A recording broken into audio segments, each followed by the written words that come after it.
Hello everyone and welcome. Let's talk about the secrets behind the Texas Chain Saw Massacre. Director Tobe Hooper and co-writer Kim Henkel released Texas Chain Saw in 1974, and it shocked the world with its grotesque depiction of human nature.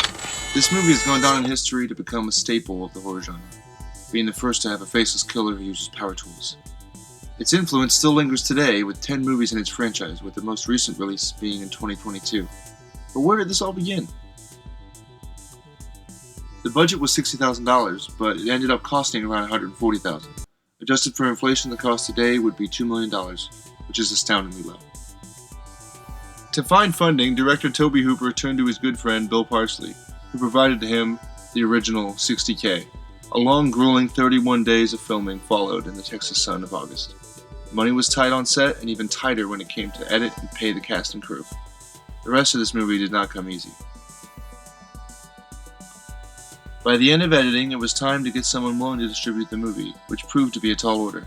There was enough hype surrounding the gore and the possibly true story nature of the film in Hollywood that the big distributors like Universal, Columbia Pictures, and Warner Brothers were unwilling to distribute the film. And with a name like the Texas Chain Saw Massacre, good luck with that. The filmmakers even had other names in mind, like Head Cheese and Stalking Leatherface. Not the best clickbait I've ever heard.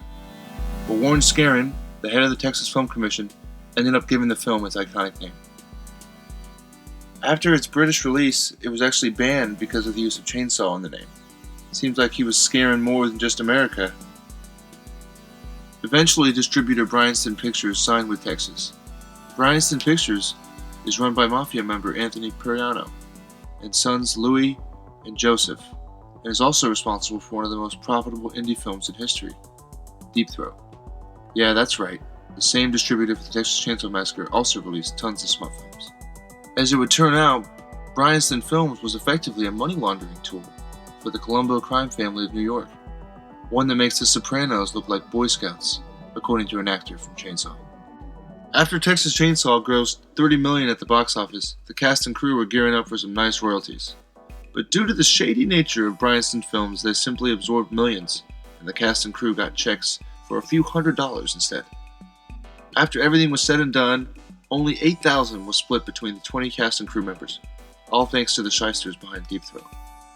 After some investigation by the film's art director, Robert Burns, they ended up suing Bryanston Films for the millions of dollars they never saw. Bryanston Films was court-ordered to send $500,000 to Vortex Incorporated, the company founded by Hooper and Henkel, to make Chainsaw. The reason they won the case? Well, Bryanston Films was earlier indicted for obscenity charges from their smut moving across state lines. They went ahead and declared bankruptcy in 1976, 2 years after Chainsaw was released. It took almost 10 years, but finally in 1983, New Line Cinema acquired the rights to the film and gave the producers their share of profits. Thank you for watching, and we'll see you next time on Mafia.